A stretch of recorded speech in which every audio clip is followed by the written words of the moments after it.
Right, so my name's Alex Whittles. All of my contact details are on the screen now, which hopefully you can see.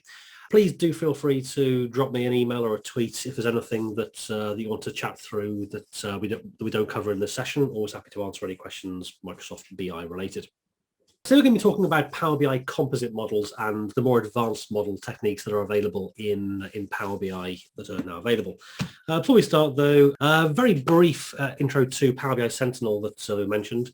There's an issue with, or a lack of governance, disaster recovery and auditing features in Power BI. So Power BI Sentinel is a software as a service platform that sits on top of Power BI and takes care of all of that for you. If you want to know any more details about that, drop me an email or let me know. Well, I'm not doing that. The only thing that Mikhail missed off the list was I'm also a qualified pilot, and you'll find me at about 5,000 feet up there somewhere when I'm not doing all this stuff. Right, so today's agenda. We're going to be looking at different ways of getting data into Power BI. Now, we're going to be getting to the advanced modeling techniques later on, but in order to understand those fully, we need to take a step back and actually go right back to basics with what is the difference between all the different basic types of importing data into Power BI, and then we can start layering them up into different kinds of composite modeling. And all of that then leads us to be able to use these to enhance our management of data sets and try not to avoid duplication, for example, of data, and to empower our users to achieve more with Power BI whilst reducing the risk and the problems with the Power BI estate. So hopefully that's what you're expecting and okay. So let's go right back to Power BI 101, day one of using Power BI. How do you get data into it? Well, the first method is import mode. The data is sucked out of the data warehouse or data lake, wherever it may sit, and into Power BI datasets. So this uses the Vertipack compression engine inside Power BI datasets, which is a highly compressed column storage format that is insanely fast. That is always going to be the best method of bringing data into Power BI. No questions. However, there is a limit on the size and other functionality, which we'll get onto later on, where sometimes you don't have enough space in Power BI datasets, and so you have to leave the data in the underlying database or data lake, etc.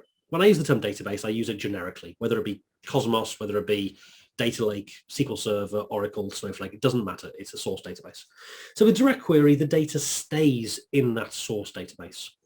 Whenever Power BI wants to run a query, it just turns it into SQL, passes it through to the underlying database, which then provides the data and sends it back. We then have the first version of composite models, where let's say our underlying direct query source is a terabyte of data, or even a petabyte of data. It can scale to that kind of level. You don't want all of that inside Power BI, so you put it in direct query. The problem is direct query can be very, very slow. Running a SQL query or a data lake query over a petabyte of data is not going to run fast. So you can enhance that by taking a small subset or a highly aggregated summary of that data, importing that into Power BI, but leaving the granular detailed data where it is in the data set. And Power BI will switch between the two quite happily using the imported cache data for queries that it can use. But whenever it hits something that it hasn't got enough detail there, it'll switch it back over to use direct query. So it's a good compromise of the two. Now, again, this is just a very quick summary. We're going to go into more details and demos of them as we go through, but this is just to set the scene. We also have live connection, where let's say you've got an existing data set or tabular model cube, and I will use those two interchangeably. Tabular model cube and Power BI data set, for all intents and purposes, are the same thing. So here we've got a cube or a data set that's been built with all the data being imported. It's got all of the table relationships in place. It's got the DAX calculations, etc. This is your model that represents your business. You can write as many Power BI reports as you want on top of that data set and reuse that same logic. It's a great way of standardizing logic, centralizing calculations and data relationships, and facilitating very, very simple self-service reporting where they can just grab the data from a pre-built model, drag and drop, and they get some visuals. But that is very limited. You can only use the data that exists in that cube or data set. You can't enhance it, you can't change it, you can't expand it. It is what it is. It's a black box, and that's all you get. And that's historically been quite a big limitation. How many users do you know that are happy with what they're given, with anything? The answer is usually zero. They always want to do their own thing. They want to take it and enhance it and tweak it. And this is where we get a new version of Composite Models, which I think takes the biscuit, takes the crown for Microsoft's best ever acronym. It takes the crown away from SQL Server Analysis Services as a Service, which was SSAS AAS. And we've now got DQO AAS PBIDS, which I think is a work of genius by Microsoft Marketing. Direct query over Azure Analysis Services and Power BI Datasets. It's a way of combining this direct query mode, but putting it over a cube or a dataset.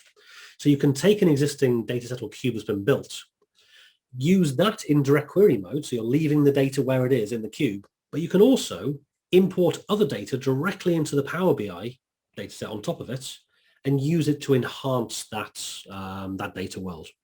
And this gives us a phenomenal amount more flexibility over what we're going to do with our datasets.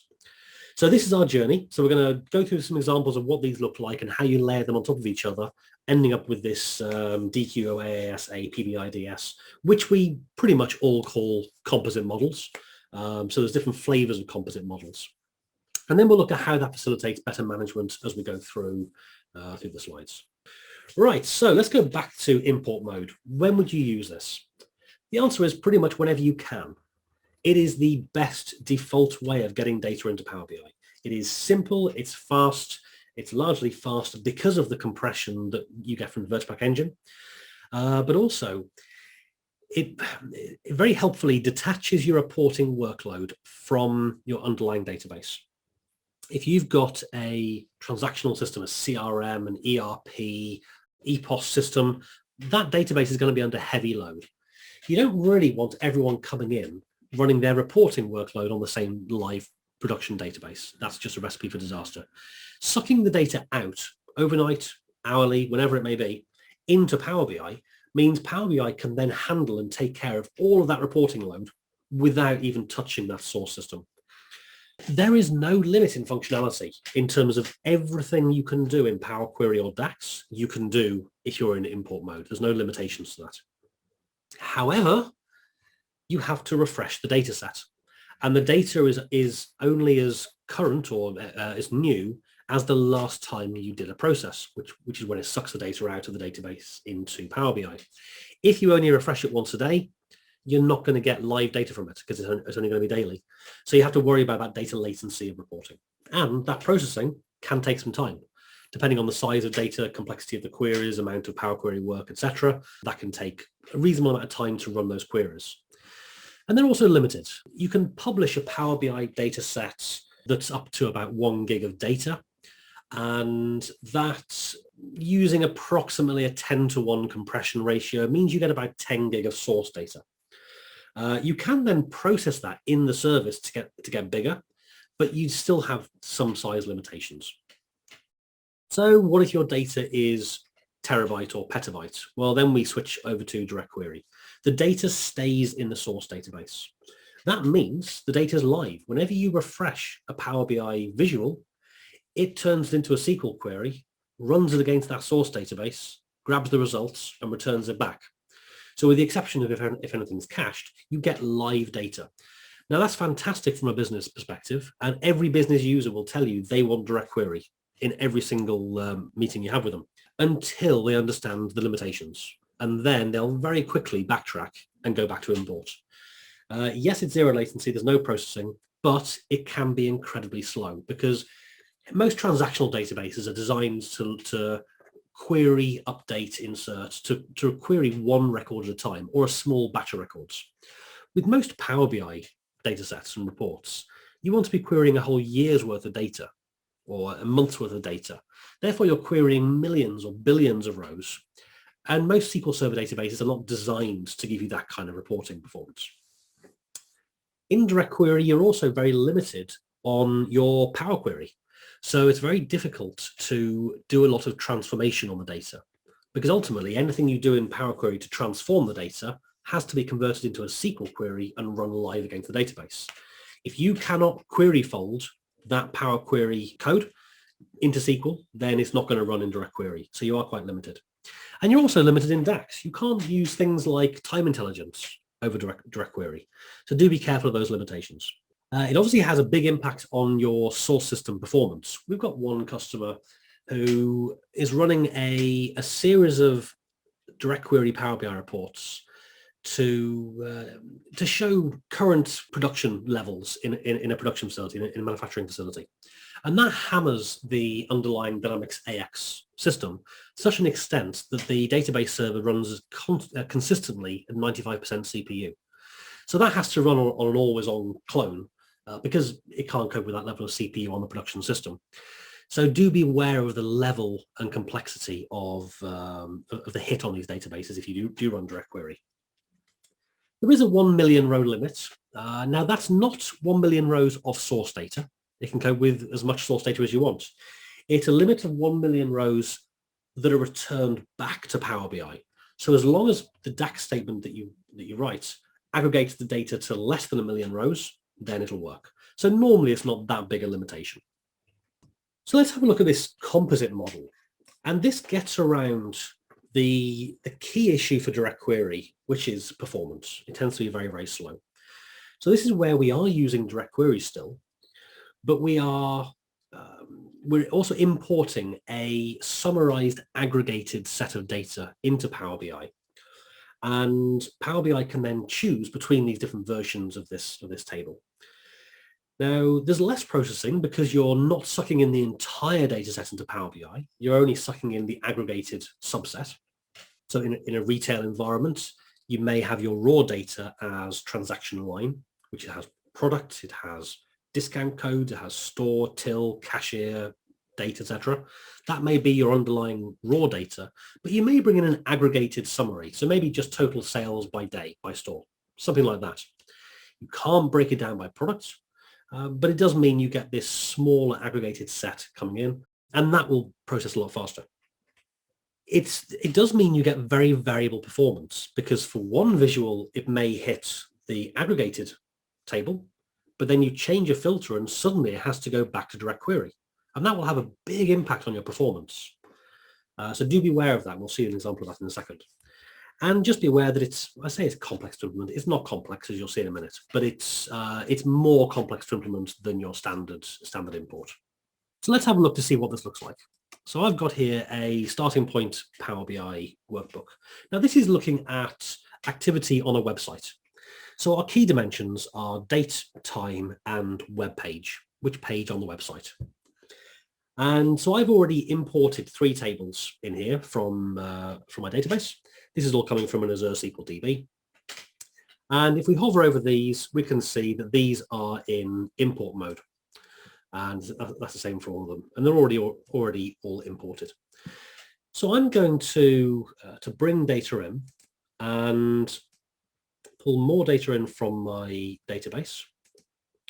And I've got a fact table called fact web hit, which is the actual, every page view is one hit here.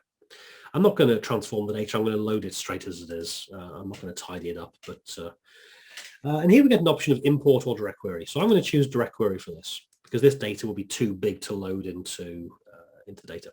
Now here it's giving a potential security risk. Now what's happening here? Anytime you have any hybrid model of import and direct query, it'll give you this potential security risk. And what that is it's saying that if I want to filter by web page, for example, Power BI needs to be able to send that filter down to this fact web hit page. And to do that, it has to send details of this dimension down within the SQL query to the SQL database. And so you can end up with meaningful information like email addresses, credit card numbers, or dates of birth being sent down to the database. And we'll see an example of that in a second. But for now, you can see the different color. This is highlighted in blue, whereas these are all white. And that's a visual indicator that this is in direct query mode, whereas the others are in import. Whenever you see a different color, you know it's different. So I'm going to join these together. Date key goes to date key. Nice simple relationship. Time key is going to time key. Web page key is going to web page key. Okay. So now I can go onto my visuals pane and add a few measures.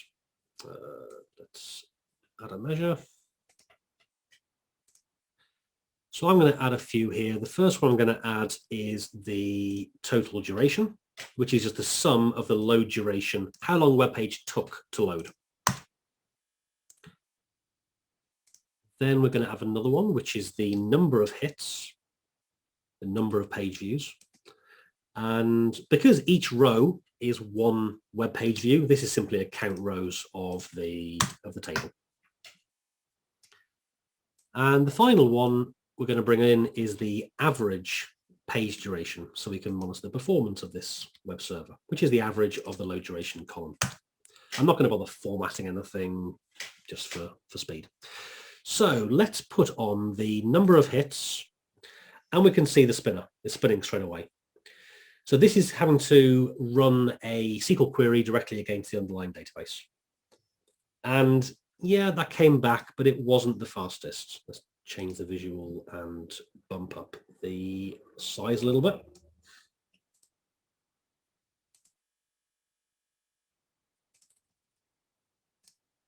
Okay. Now, if we go to Azure Data Studio, and I can then press Alt P and create a profile trace on this database. So that's now going to trace any SQL queries that we run against this database in Power BI. So if I go back to this and add on another measure, let's say total duration, the spinner starts running, and we can see on here, we should hopefully, there we go, SQL batch, and we can see the query that's being run. Bear with me, get the mouse to work. And we can see that this is, first of all, doing a select on our underlying table, and then we get a select sum on top of it, which just aggregates the data. And it's doing there our sum of load duration, and it's doing our count big as the count rows. So this equates to our two different measures, our sum and our count. And what we can also do on here is, there we go. Let's add on a performance analyzer so we can see the performance of queries as well. Okay. So if we add on year, for example, year is our imported table. And so we can bring all these on. And this is then taking the year from our imported date dimension, and it's then grouping our direct query fact data by our imported table. And to do that, Power BI has to send down the date dimension to the underlying direct query database to allow the database to do the grouping. Otherwise, the database would have to return back every single value, every single record through to Power BI and let Power BI do the grouping. And it can't do that because there's only a 1,000,000 row limit. So if we go and look to see what it looks like in the profile trace, it does the same kind of query, but if we scroll down, for some reason I haven't got my scroll thing here. There it is. And we can see it's still doing the same query with the same underlying table, but it's also sending down a virtual table with every single date key, year, month, and day. And if I scroll down here, we can see this is thousands and thousands of lines, 3,500 lines of this virtual date table that it uses in order to join to our underlying fact table. And then it does a group by, which for some helpful reason is off the bottom of the page. There we go. It does a group by this virtual column in order to group by year. So you can see where the security risk comes from. If you're joining on email address, you would have to send down a list of everybody's email address to this database. Now, if someone else has access to a profile trace of the database, there's a potential GDPR security issue with that. So just watch out for that. So we saw that query there took 28 and a half seconds to run, which for any Power BI report is not good. Your users are not going to be happy with that. So what can we do to speed this up? Well, if we go back to as a data studio, I've created a view which summarizes the fact data. So this just takes our fact web hit, it groups it by date and web page key. So it brings those two columns out. And then it does a few aggregations within the view. It does a sum of all the load duration. It does a count of the count star for web hit count, and then a count star for row count. Now, these are obviously the same. If I could, in the source data, have multiple hits per row, these will be different. But because it's a one hit per row database table, these two rows are the same. But we have to bring them out separately for a reason you'll see in a minute. So let's bring this view into Power BI. So I'm going to go back onto recent sources, bring in more data from the same database. And here we have our view, fact web hit page date, which is our aggregated data. So I'm going to load that in. This is going to be in import mode. Okay, whilst we're waiting for that to import, great question by Ricardo. Is there now functionality like automatic aggregations managed internally by the Power BI service that manages this? Yes, you're absolutely right. One of the new features coming in soon is we're building this aggregation manually through a view and then bring it in. There will soon be an automatic aggregations that was announced at the Build conference last week or week before, I can't remember, where it'll take care of all of this for you. Now, I've not yet played with that to see how well that works, but even if it is there and you want to use it, that is a shortcut in order to achieve the same result. So it's important to understand what it's doing on the back end so you can then monitor it and understand what it's doing as to decide whether you actually want to use it or not. Okay, so that was a very well-timed question. Thank you very much for that. Waiting for the data to load. So let's just, now at the moment, we've still got our spinner running because it's still having to pull the data in from our direct query at the moment because we haven't told Power BI what to do with this table. So I'm just going to collapse those down to get a bit more screen real estate. There we go. So this is our fact web hit and this is our aggregated table above it. We have to tell Power BI what this table does, what it means, what its semantic understanding of this table is. And so we click on the aggregate table, we can right click and manage aggregations. And this is where we basically tell Power BI what our view does. So we're talking about this fact web hit page date. And these are all the columns that come out of the view. And we've got to tell it what they mean. So the easiest ones are date key. Date key is a group by of the fact web hit table, and it's grouping by date key. Web page key is the same.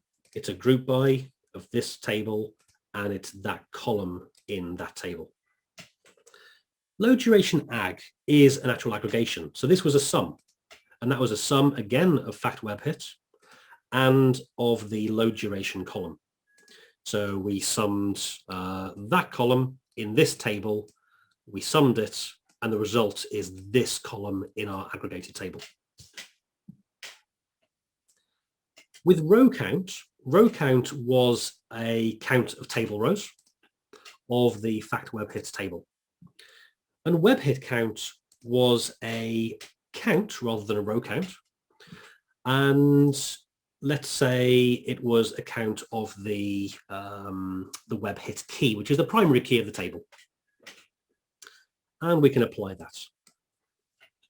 Now that's automatically going to hide this table because Power BI now knows this is an aggregated table and should not be included within the visuals being sent to users.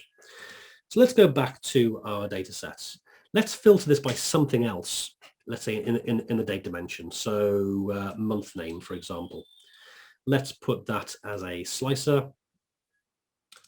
And make it a little bit bigger so you can see what's going on. There we go. So let's now slice this by May, for example.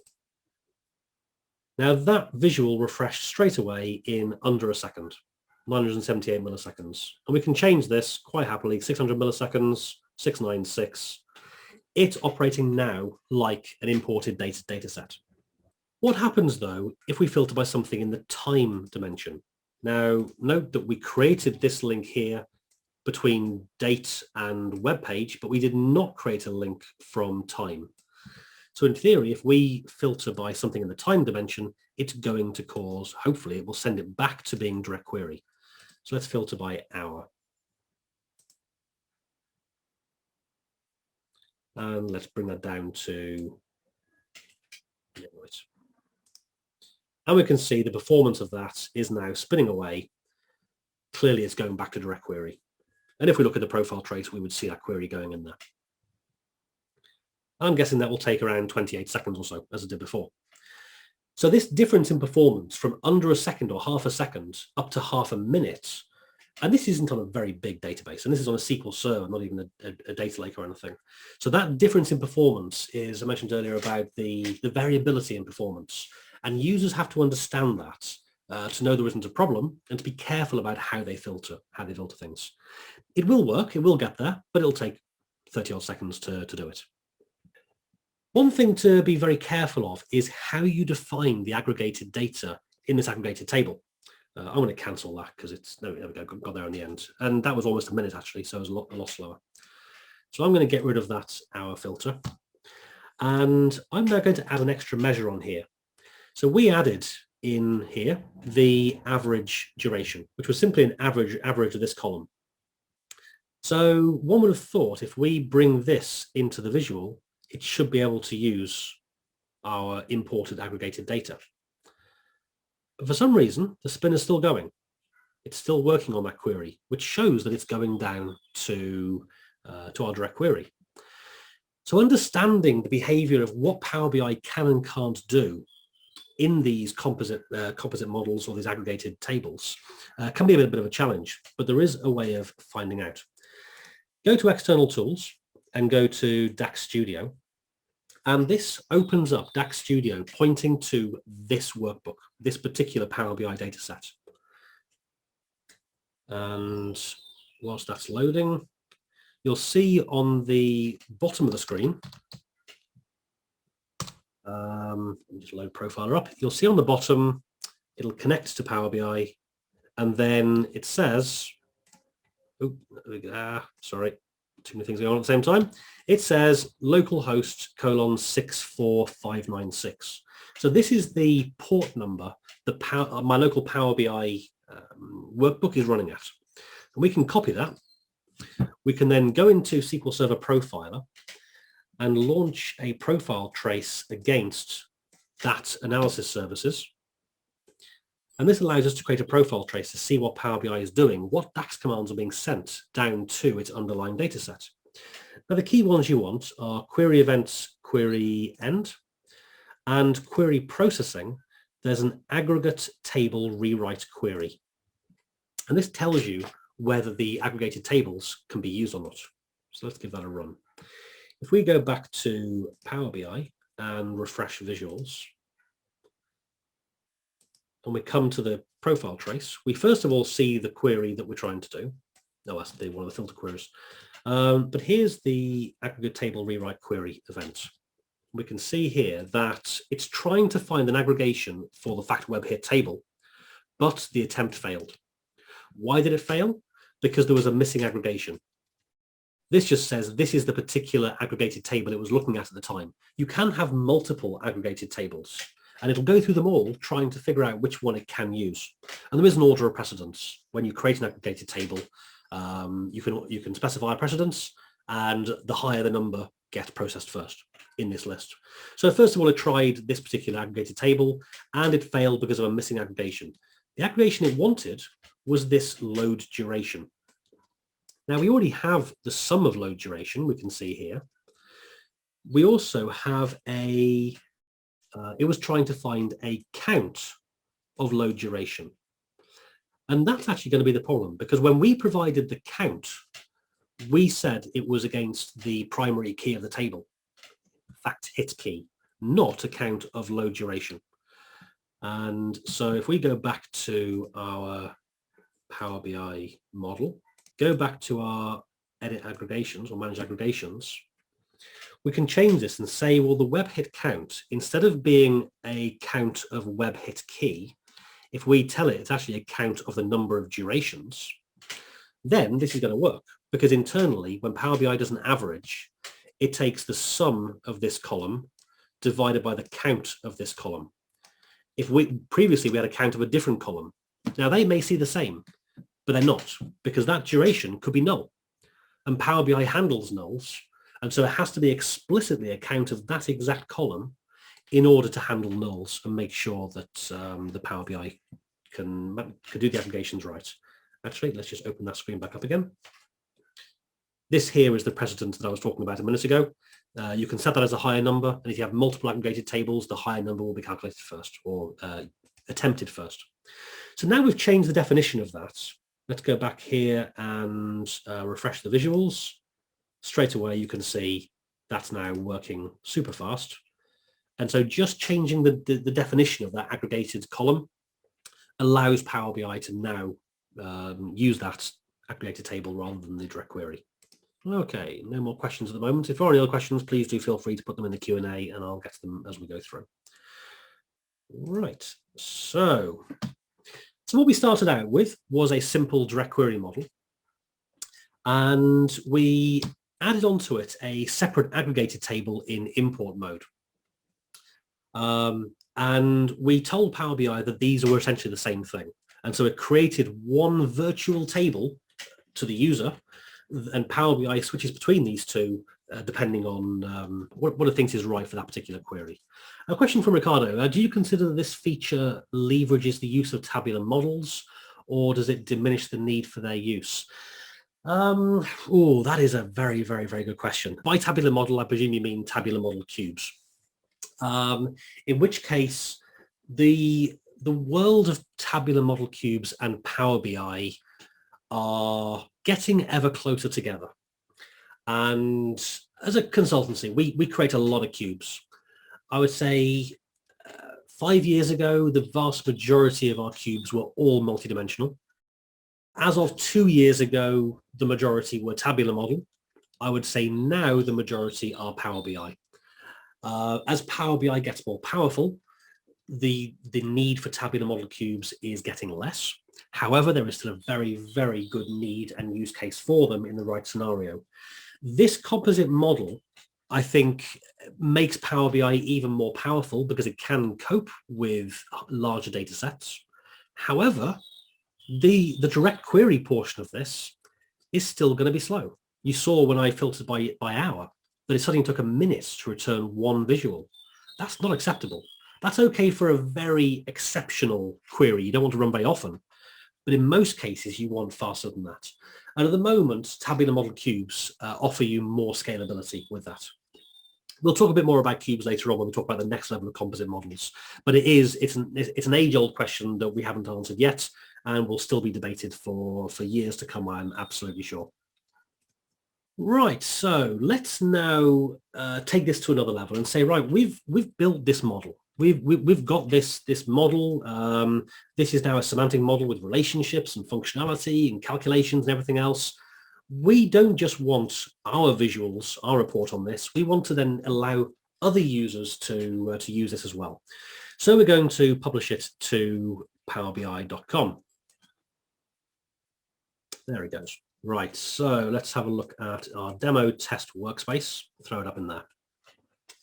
So that's now going to deploy this up to the powerbi.com. And at that point, you can go to powerbi.com and view the report. Or you can open up another Power BI and say, right, I want to write another report on top of that data set.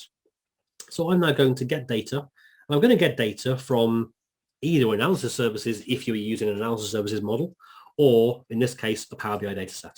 They are logically equivalent in terms of their functionality. And this is going to using our logged in account, look at all the different data sets that we have access to connect to, and allow us to write some visuals. There it goes. So what do we call this? We called it composites. There we go, hybrid models. So this now brings in all the different tables that we imported, or we access in our underlying data sets, and it even gives you the data model here. It doesn't inherit the layout, unfortunately, so it throws them all over the place, but they're the same tables. So let's bring them all in to make them a little easier to see. We've got our same tables: fact web hits, dim time, dim date, and even our aggregated table up here as well, even though we can't do anything with it. There we go. So now we can do the same thing on this. We can create some visuals. We get the same stuff here. So let's look at load duration and average duration. And straight away, they should come out as being pretty quick. He says confidently. There we go. Let's just make this a little bigger for you. There we go. So we have our two measures, and they came back really quickly. So you can see they're still using the imported version. And we can do the same thing here. Let's filter by, bring on calendar year onto the visual. And again, that should be nice and fast. And if we filter by time, even though we're now in a live connection across to our data set, that's still going to hit. It's going to force our underlying data set to revert back to direct query mode. And you can see the spinner still going. And true enough, yes. So the danger here is that yes, we can create new visuals. We can now create a completely different report and share the same logic that we built into that data set. But in this case, we really can't tell what's the difference between fact web hits and our other tables. They're all shown the same color. They're all blue.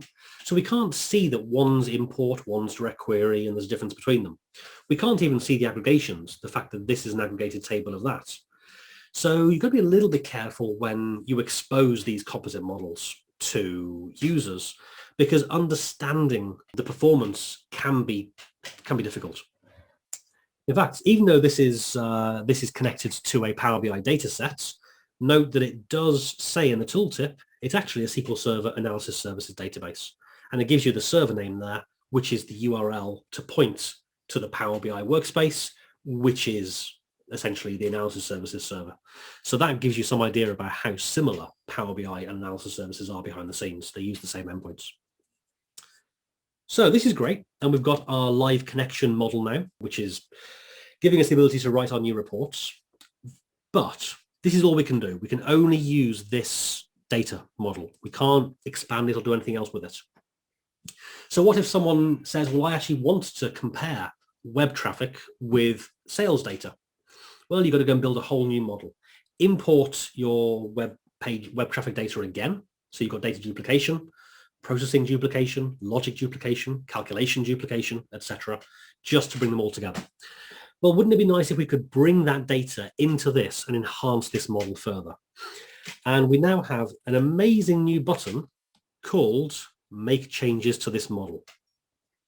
And that does exactly that. We also see this on the bottom right. You'll see a little link there, which is the same thing.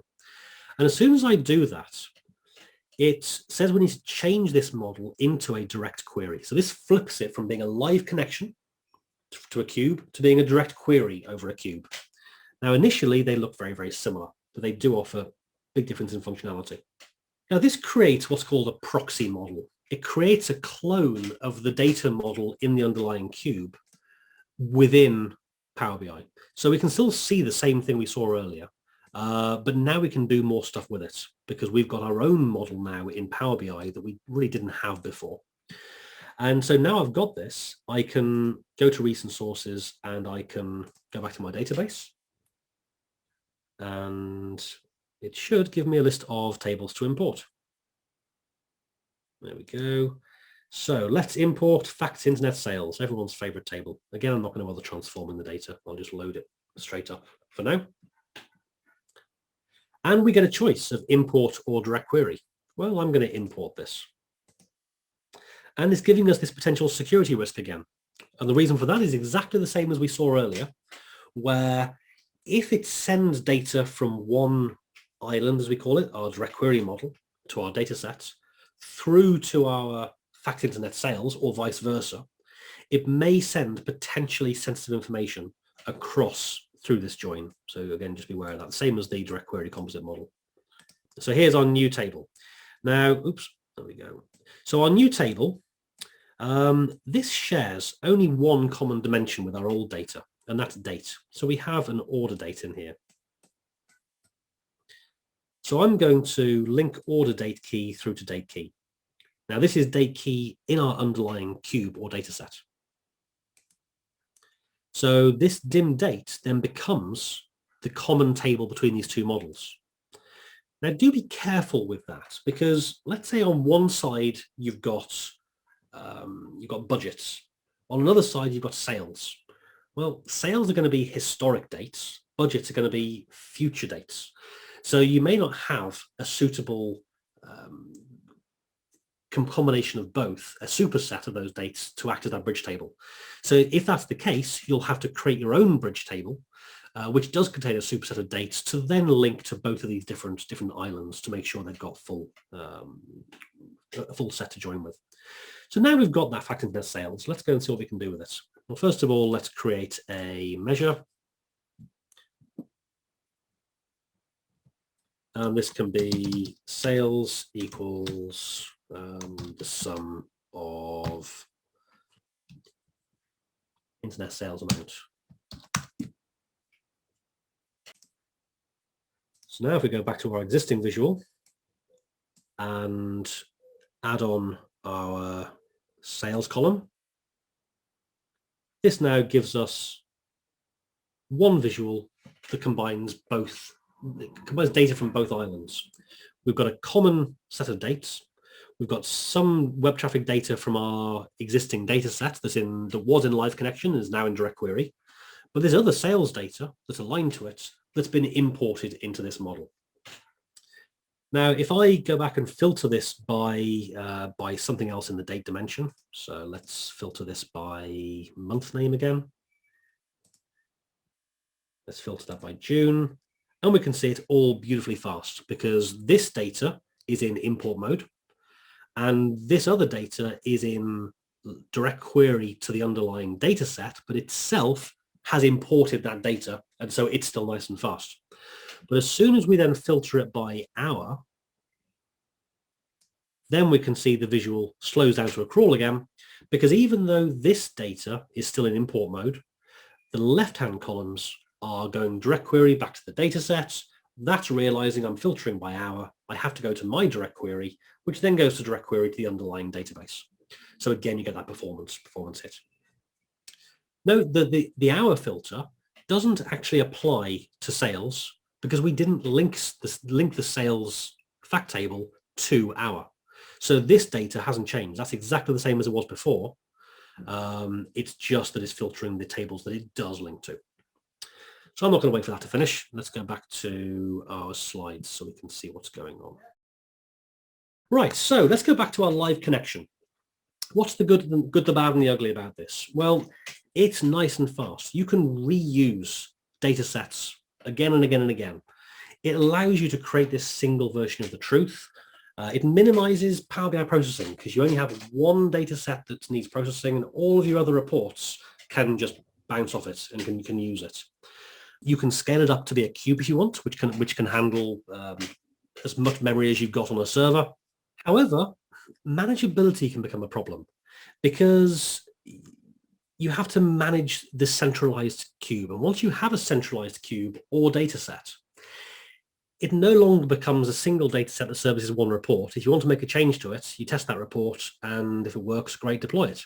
Once you've got 10, 15, 20, 30 other reports using the same data sets, you can't be as free with the changes. You have to go through a slower impact analysis testing program to make sure that the changes you're making to this data set aren't going to break every other report that's linked to it.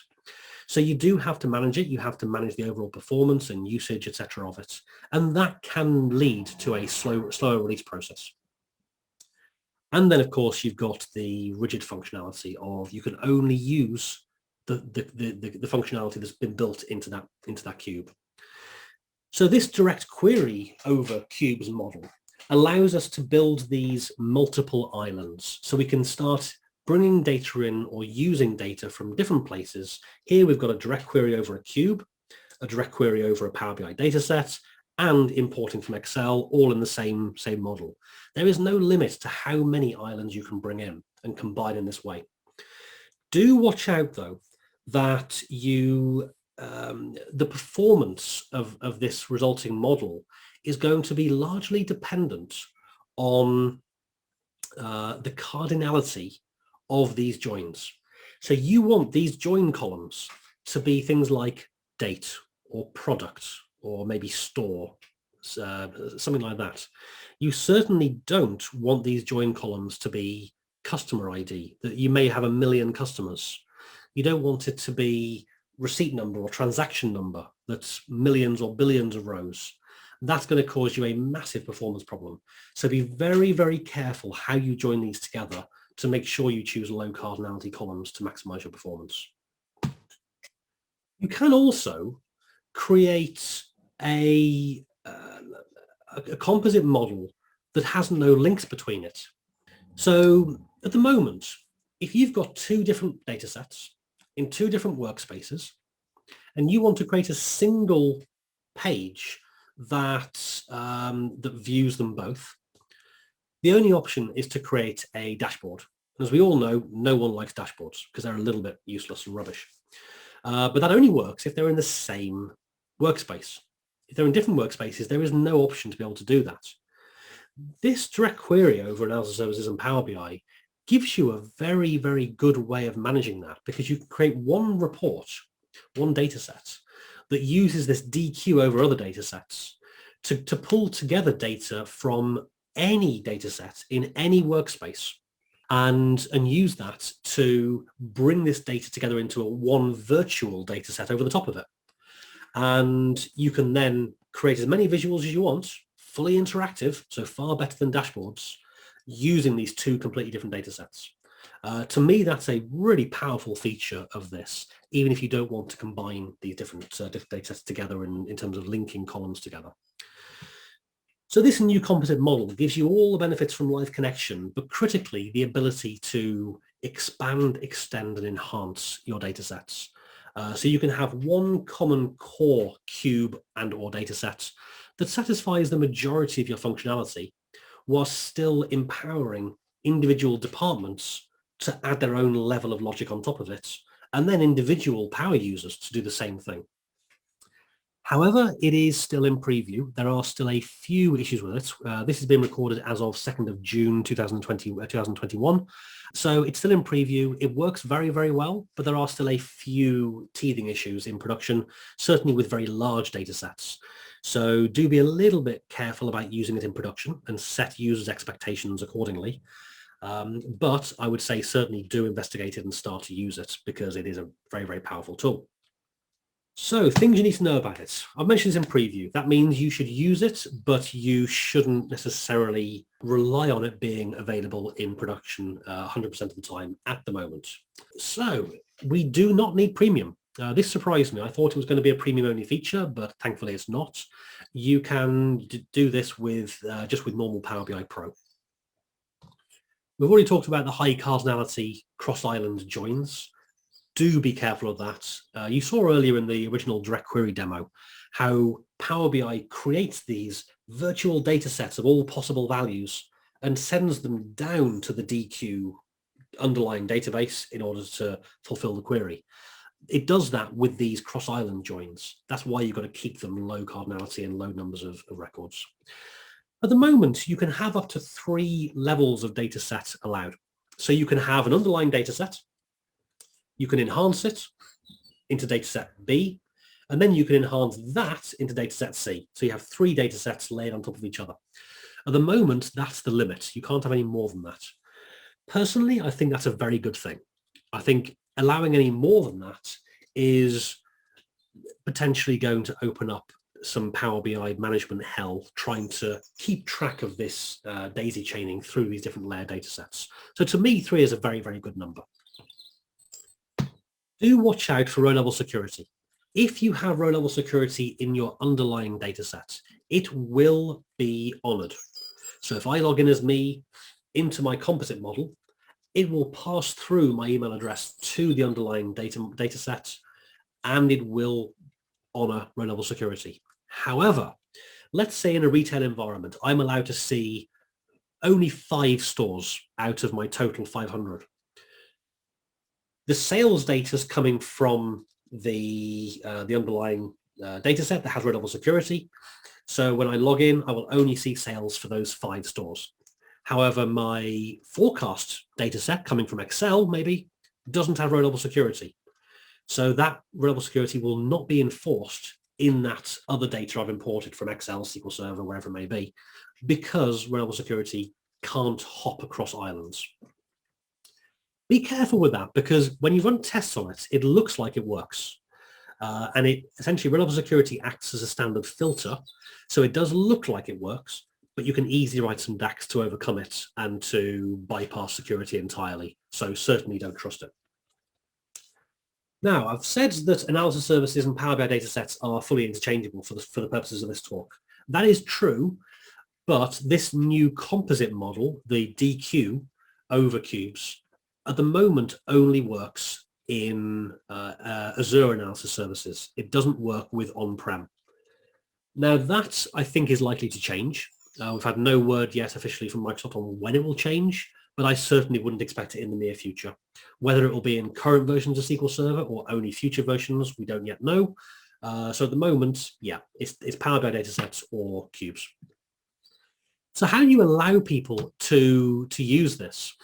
Well, there's a new build permission in your Power BI datasets, in your workbook rather, which allows you to control this.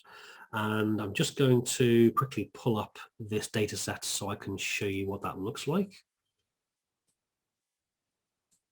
So this is the workspace that we deployed our hybrid group composite model to. If I look at the data set here and I go on to manage permissions, we now have and go on to direct access. Here I've got a user that's currently got viewer permissions. I can click on there and click add build. That user will now have permission to build a composite model over the top of that data set. They can also do that if they have either contributor, member, or admin permissions on the overall workspace. Right. So what's the benefit of this? How does it really help us? Well, it gives us a massive leg up when it comes to centralization or decentralization of report development and creation. So historically, data warehouses, data lakes, cubes have been the remit of the central BI team, with very high levels of governance, code quality, standardization, but quite slow to react because of the challenges we mentioned earlier. You have to regression test, impact analysis. You have to go through DevOps and release processes. So it can be slow to react. Whereas power users they hark back to the old Excel hell world of we want to do everything now, we want to do it how we want to do it, and don't want any blockers to get in the way. Well, these composite models really allow a bit of a hybrid of that to happen. We can start out with our central BI center, whether it's a data warehouse, a data lake house, doesn't matter. You've got a cube that you've created centrally, cube or Power BI data set, that wraps up most of the logic you want to expose to the business. And your departments or your individuals can just write reports over the top of it. And now we can say, well, let's empower these departments to consume this data set, but also bring their own data in on top and create their own departmental version of that data set. Now, yes, they're bringing their own data into it, but 90% of that data is still coming centrally. But they don't have to wait for the central team to retrofit new functionality into the central warehouse. And then on top of that departmental data set, individual power users can do the same thing. They can layer over that departmental data set with their own Excel file. and do some what-if analysis or data combinations, etc. So we're really now starting to get to this point where we have got this multi-layered data management available within Power BI. And that's the first time we've ever had that. And it's a complete game changer. We can then take that further by using data flows, by saying, well, yeah, we've got an extra data source that we want to expose to users, but we don't really want to give them permission to the underlying database. So let's put an orchestrated, managed, carefully created version of that data, often simplified, into a data flow, and manage that centrally, and then our departments or users can use that data flow to enhance our centralized data as well. So even if they're enhancing the data, it's still using centralized data from a data flow, but they're controlling how it links and where they want to use it. So let's go back through our list of sources with a quick overview of where we want to use them and why. We start out with import, which will always be the number one method of getting data into Power BI. That has not changed. That will not change. For the vast majority of data sets, still go down the import route. Direct query, avoid, that's all I can say. The only reason to use direct query now is either if it's a very small data set, in which case, why would you use it anyway? And you want to have real-time data. If it has to be instantaneous without any data latency, really that's the only time to use a DQ model over a database or data lake. If you've got any kind of sizable data, you want to be going down the composite route of, yes, DQ for your big data, import as much as you can in aggregations. Live connection, absolutely critical for centralization of your data sets. To encourage reuse, to encourage standardization, very important to start reusing data sets.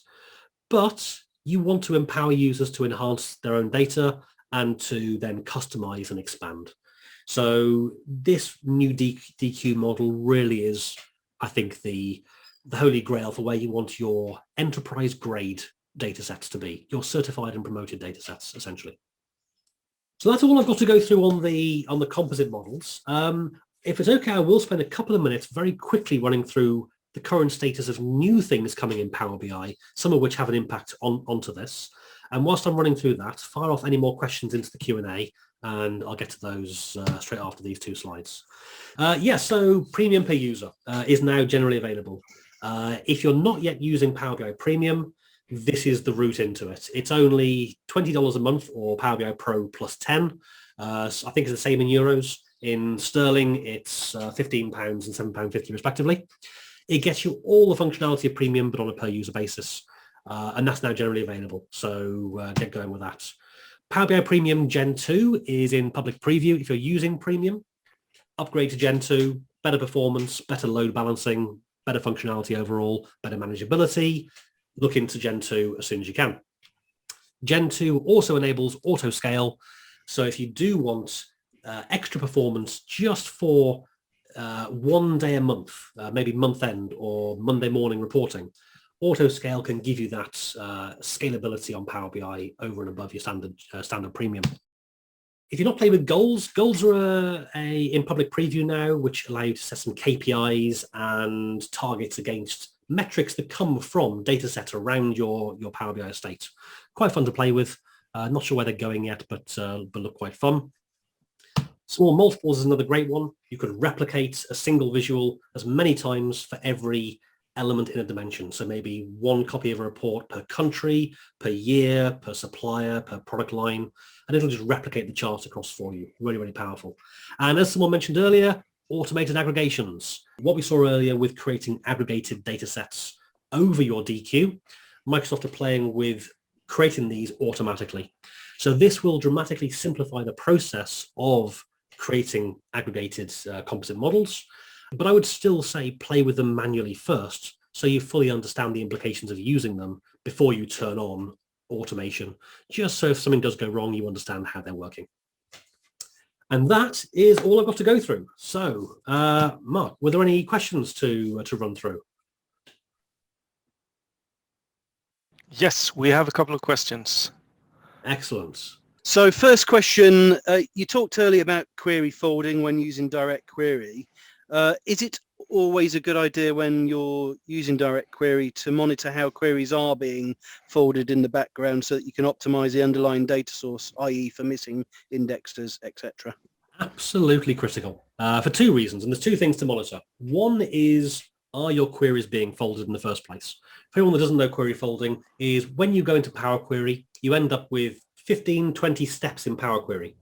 You don't want Power Query to do that work. You want it to push those transformation steps back into the underlying database and let it do the work.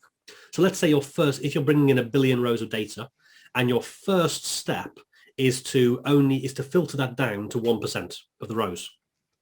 You don't want to bring back 1 billion rows into Power BI and then let it filter. You want to filter it in the source to speed up the data source, the refresh. And that's query folding, the ability to push these Power Query transformations down into the underlying database.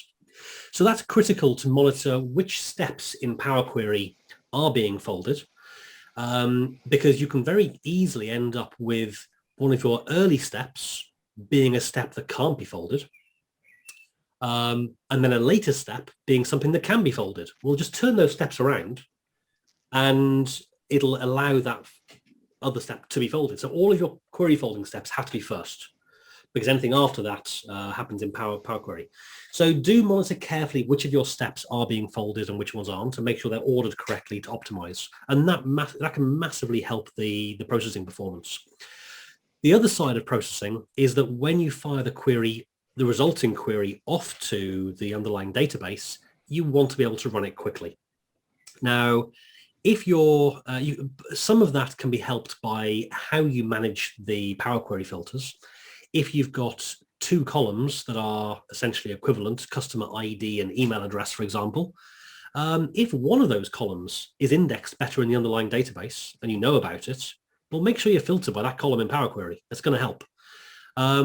If you don't have anything out of the box that can help like that, then yeah, you need to monitor the indexing and the type of queries the Power Query is running to try and optimize it in the database. And that just helps reduce the workload on your underlying database. Yeah, so do pay attention to that, very important. Cool. So we have a dual question that I'm going to try to combine into one statement pretty much. It had to do with a query when you sent down the query and the Power BI sent down all the dates pretty much from the date table. And the question's essence is, will we have some kind of functionality in Power BI that can be smart and aggregate and only send down a virtual table of years if that is needed? Yeah, so that's basically what it was doing. Was if we look at the data set, so let's go back to the data model here. So we were asking for a sum of the load duration filtered by or grouped by calendar year. The link between these two tables is date key. So what was sent down was essentially select distinct date key calendar year from dim date. And it built a virtual table as the distinct combinations of those two columns and sent that down to the fact table, to the SQL database, so it could then group by. It's not clever enough to understand that date key has a direct relationship to calendar year. And so it has no other way of doing that. It can't just send down the year because the fact table only has date key. So it has to send down a mapping of the column that exists in the underlying table in DQ, along with the column you want to group by. And only with the distinct combinations of those two columns can it then expand the fact table to include the group by in there. So having a date and time dimension on a millisecond granularity would actually kill also your webhit page date aggregation table. Absolutely spot on, yeah. And this comes down to the join columns again. Anything that joins different islands together should be as low granularity as possible, because yeah, if you go down to milliseconds, it will have to create a table of distinct milliseconds and hours and send down to the table. Whereas if it's on seconds, it's a lot better, 1,000 times better. If it's only on minutes, even better. So you want these links to be as small as possible. I would question the need to ever have milliseconds in Power BI, apart from very, very rare scenarios. Always try and shrink the data as much as possible, down to what's actually needed for the business. Okay, so when you're using composite mode and data is frequently changing on some of the underlying data sets that are using direct query, are there any concerns in terms of the consistency or synchronicity of the overall combined data model? We've got some great questions tonight. Absolutely spot on. Yes, very, very important consideration. Anything in direct query is using live data. Anything that's in import mode is cached, is at the point of when you last refresh the data set. So you can very easily end up with, for example, today's data won't show in the import aggregated data if that's only loading every night. Whereas when you hit the DQ, it will go to the underlying database and it will include it. So for that reason, whenever we're building a DQ model or a composite model, we very, very rarely hit the underlying tables directly. We almost always go via a layer of views. And that serves two purposes. One is you can have a lot more complex logic in the view than you can in Power Query. Because Power Query in DQ mode is very limited. So it allows you to put a lot more functionality into the views. But also, you can include some simple filtering in there where data is less than today. So that means if your cached aggregated data that's being imported is being imported overnight, you can limit that to everything up to midnight, make sure your underlying database view is the same, and that's going to give you that consistency. Obviously, if you're refreshing every hour, you could limit it to everything up to the top of the hour for previously. Or sometimes people are happy with variations in that data, depending on what the customers want. But absolutely, you've got to consider it and understand exactly what's going to come back from different modes. Excellent. Is the Power BI server models actually semantically a tabular model created when you publish the model from Power BI? Another great question. Yes, it absolutely is. It is a tabular model cube. It runs on different servers, but essentially it is a tabular model cube. If you take a Power BI file, a PBIX file, rename it to .zip, and then open it, go rummaging around in there, and you will find a .bim file, BIM. That is the same .bim file as you will find in Visual Studio if you create a tabular model cube. So it is pretty much the same code. It's the same interface. Just when you deploy it, it deploys to a set of Power BI servers rather than analysis services servers. They have some slight differences, although that is decreasing. If you have Power BI Premium, you can now connect to the XMLA endpoint to a Power BI dataset. That means you can use SQL Server Management Studio. You can use the ALM toolkit to do differences and comparisons. You can just write queries using DMVs against the tabular model cube because it exposes exactly the same XMLA endpoint as analysis services does. It's pretty much the same engine. So yeah, spot on. Great. So we've got a question from Anonymous. I'm presuming it's not the hacking group and it is a person. I have two connections via direct query. Is it possible to create a measure from these two models? Yes, absolutely it is. Yeah. And that's one of the great features of this new DQ over datasets composite modeling is you can bring in sales from one DQ model, you can bring in budget from another model, and create one hybrid measure over the top, sales against budget.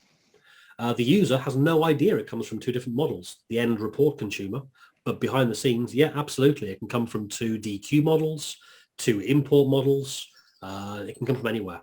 And you can get a very complex hybrid of connecting an analysis services cube through to a data set, through to a direct query data set, through to importing a spreadsheet, and then have one measure that covers everything. There's no real limits to what you can do with that. It's very, very powerful. Just be aware, though, that if you do have one measure spanning multiple islands, if a user starts to filter, then like we did earlier when we filtered by hour, that filtered our underlying data set, but it didn't filter the sales data I brought in because that had no link to time. And so where you do have one measure that spans these different islands and they start to apply filtering, just be aware of which dimensions and which filters do propagate through to which islands and which fact tables, and make sure that it makes sense to them. For example, if you have budgets and sales, you're going to want the date dimension to be consistent between them. But also, let's go back to a retail environment, you're going to want store to be common, because if they filter by a particular store, they want both of those islands, both of those DQ tables to be filtered by the date they've selected and the store they've selected. If date filters both, but store only filters one, then you're going to get some confused users. So just be aware of that filtering when you do that. Great. And we have the final question from Ricardo. With the example of the composite models, could we generically assume that we should use composite models with Power BI, with other data coming with details from SQL, Oracle, or something else in direct query mode? I think there's no single answer for how a data model should look. It's very, very, very much determined by a number of factors. One is the overall size of the data that you want included in Power BI. That straight away dictates whether you have to use direct query or import. If you can use import, always use import, no matter where it's from. When the data hits a certain size, then you need to start looking at DQ. Whether that's DQ to SQL or Oracle, wherever else, it really doesn't matter. Once you've built that model, then you can layer any other data sets over the top of it without really caring as to where it comes from. Certainly, if you have a model where you bring in very large data in direct query from an underlying database into a data set, but it's in DQ, and you layer another data set on top of it, you can still go back to that underlying database and import further data if you wanted to for other data, like we did with bringing in the sales data in the example earlier. The sales data in the composite model came from the same underlying database, and that was in import mode. It didn't have that same DQ path. So I would say yes, but it depends. Just look at the data you need. If you can get away with importing everything, absolutely still import everything. If you can't, use DQ, but whatever you do, once you've built that semantic model that contains your calculations, use that as a base, use that as a centralized starting point for every other model that's then going to enhance it or expose it further. Cool. Then I think that concludes and summarizes the questions and the session really good. And I would like to say a great big thanks for joining us, and a big thanks also to Alex presenting this. And thank you very much for inviting me to speak. Much appreciated.